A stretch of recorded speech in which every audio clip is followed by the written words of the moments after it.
નમસ્કાર વિદ્યાર્થી મિત્રો, અત્યારે આપણે ચેપ્ટર 5 આવક અને ખર્ચના ખ્યાલો કરી રહ્યા છીએ, જેમાં આપણે સ્થિર ખર્ચ અને અસ્થિર ખર્ચ વિશે સમજૂતી મેળવી ગયા. હવે આપણને અહીંયા 2 માર્કમાં તફાવત પૂછવામાં આવે છે કે સ્થિર ખર્ચ અને અસ્થિર ખર્ચનો તફાવત લખો, અથવા ઘણી વખત 3 માર્કમાં પણ પૂછવામાં આવે છે. જ્યારે તમને 2 માર્ક્સમાં પૂછે ત્યારે તમારે 4 મુદ્દા લખવાના અને 3 માર્કમાં પૂછે ત્યારે તમારે 6 મુદ્દા લખવાના છે.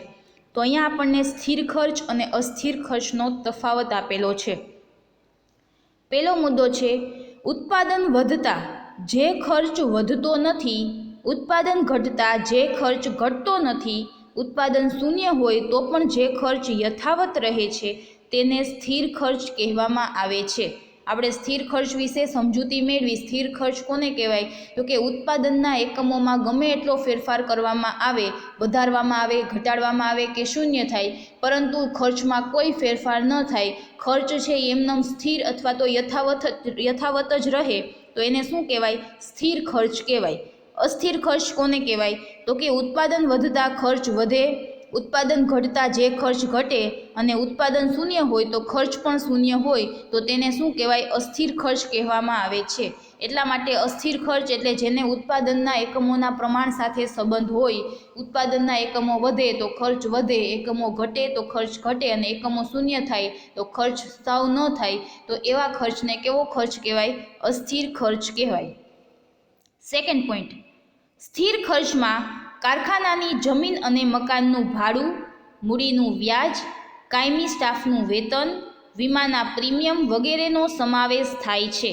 આ બધા જે ખર્ચાઓ હોય તો એને ઉત્પાદનના એકમો સાથે કોઈ સંબંધ નથી. જમીન અને મકાનનું ભાડું હોય તો તમે એ જમીન ઉપર તમે મહિને જે ભાડું નક્કી કર્યું હોય તો ભાડું તમારું ફિક્સ જ રહે, એમાં કોઈ ફેરફાર ન થાય. તમે પછી એ મકાન જે જમીન તમે લીધી છે ને એ જમીનમાં તમે જે કારખાનું ચલાવો છો તો એમાં તમે 10 વસ્તુનું ઉત્પાદન કરો કે 5 વસ્તુનું ઉત્પાદન કરો કે સાવ ઉત્પાદન ન કરો, પરંતુ જ્યાં સુધી તમે એ જમીન કે મકાન ભાડે રાખેલું છે તો ત્યાં સુધી તમારે એનું ભાડું છે એ કમ્પલસરી આપણે ચૂકવવું જ પડે.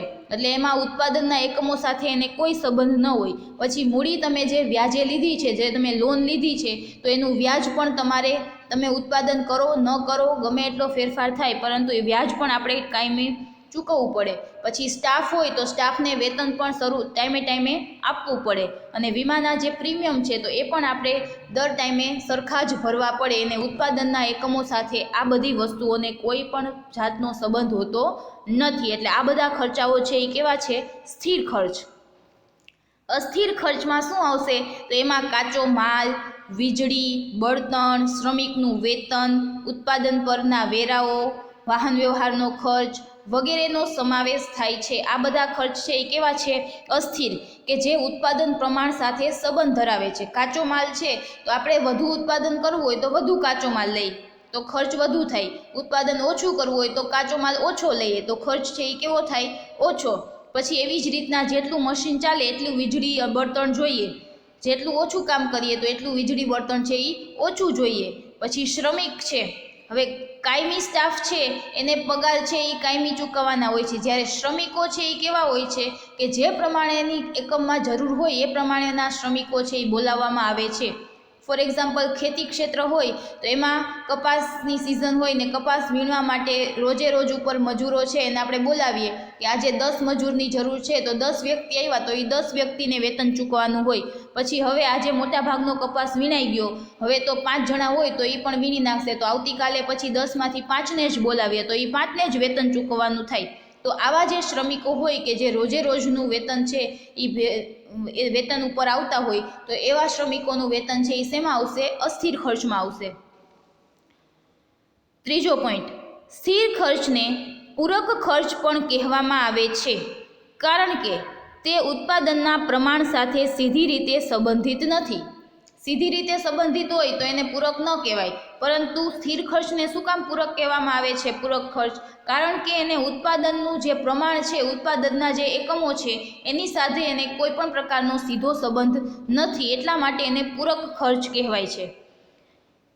અસ્થિર ખર્ચને મુખ્ય ખર્ચ પણ કહેવાય છે, કારણ કે તે ઉત્પાદનના પ્રમાણ સાથે સીધી રીતે સંબંધ ધરાવે છે. એ ઉત્પાદનના એકમો સાથે સંકળાયેલો છે. ઉત્પાદનના એકમના ફેરફાર જેવી રીતના થાય એવી રીતના ખર્ચમાં પણ ફેરફાર થાય છે. એટલા માટે અસ્થિર ખર્ચને બીજો કયો ખર્ચ કહેવાય? મુખ્ય ખર્ચ પણ કહેવાય છે. ચોથો પોઈન્ટ, સ્થિર ખર્ચને સર્વસામાન્ય ખર્ચ કાઉન્સમાં ઓવરહેડ, ઇંગ્લિશમાં ઓવરહેડ કહેવાય પણ કહેવામાં આવે છે, કારણ કે તે વસ્તુના બધા એકમો ઉપર આધારિત છે. એટલા માટે એને સર્વસામાન્ય કહેવાય કે ઉત્પાદનના બધા એકમો ઉપર આધારિત છે. 5 વસ્તુનું ઉત્પાદન કરો, 10 વસ્તુનું, બધા એકમો છે એ જમીનના મકાનના ભાડામાં બધા એકમો છે એ આવી જાય. વ્યાજ છે, કાયમી સ્ટાફનું વેતન છે, તો એ સ્ટાફ પાસે તમે કામ કરાવો તોય ભલે, ન કરાવો તોય ભલે. તો એટલા માટે સ્થિર ખર્ચ છે એને કેવો કહેવાય? સર્વસામાન્ય અથવા તો ઓવરહેડ કહેવામાં આવે છે, કેમ કે એને બધા એકમો પર આધારિત છે. અને અસ્થિર ખર્ચ ઉત્પાદનના પ્રમાણ સાથે વધે છે, તેથી તે સર્વસામાન્ય ખર્ચ નથી. કેમ કે જેમ પ્રમાણ વધે તો એની સાથે ખર્ચ પણ વધે, પ્રમાણ ઘટે તો ખર્ચ પણ ઘટે, તો એટલા માટે એને સર્વસામાન્ય ન કહેવાય, પરંતુ પ્રત્યક્ષ કે અસ્થાયી ખર્ચ કહેવાય છે. તો અસ્થિર ખર્ચને કેવો કહેવાય? પ્રત્યક્ષ કે અસ્થાયી, કેમ કે એ સ્થાયી નથી, સ્થિર નથી, ફિક્સ નથી, એટલા માટે એને અસ્થાયી ખર્ચ કહેવાય છે. પાંચમો, સ્થિર ખર્ચ રેખા એક્સ અક્ષને સમાંતર રહે છે. શું કામને? કારણ કે એ ઉત્પાદનના એકમો સાથે બદલાતા નથી, ખર્ચ એ સરખા જ રહે છે. એટલા માટે એની જે રેખા છે એ કેવી હોય છે? એક્સ અક્ષને સમાંતર, એક્સ ધરીને સમાંતર હોય છે. અને જ્યારે અસ્થિર ખર્ચની રેખાનો ઢાળ છે એ કેવો છે? ધન છે. અસ્થિર ખર્ચની રેખાનો ઢાળ ધન છે. આ તમારે MCQ માટે યાદ રાખવાનું છે કે સ્થિર ખર્ચની રેખા છે એ કેવી હોય છે? તો એ કે અક્ષને સમાંતર, અને અસ્થિર ખર્ચની રેખા છે તો એ ધન ઢાળવાળી હોય છે. અને છેલ્લો પોઈન્ટ, સ્થિર ખર્ચની બાબતમાં ઉત્પાદક નિશ્ચિત હોય છે. શું કામને?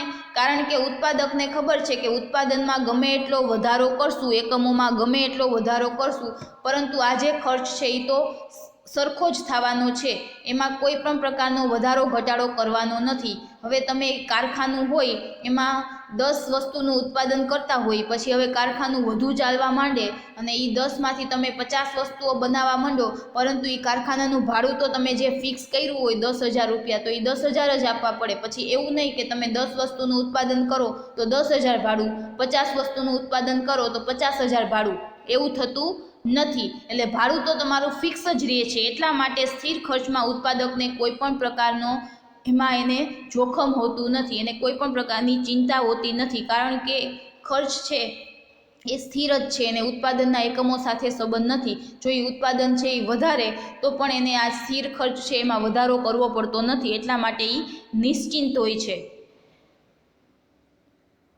જ્યારે અસ્થિર ખર્ચનું ઉત્પાદકે ખૂબ ધ્યાન રાખવું પડે છે. શું કામને ધ્યાન રાખવું પડે?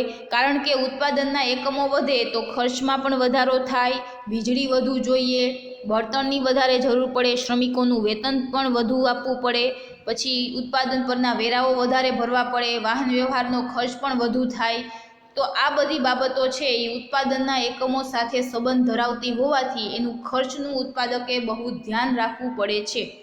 તો આ થયો સ્થિર ખર્ચ અને અસ્થિર ખર્ચનો તફાવત, જે તમને એક્ઝામમાં 2 અથવા તો 3 માર્કમાં પૂછવામાં આવે છે. 2 માર્કમાં 4 મુદ્દા અને 3 માર્કમાં 6 મુદ્દા, એ ખાસ યાદ રાખવાનું છે.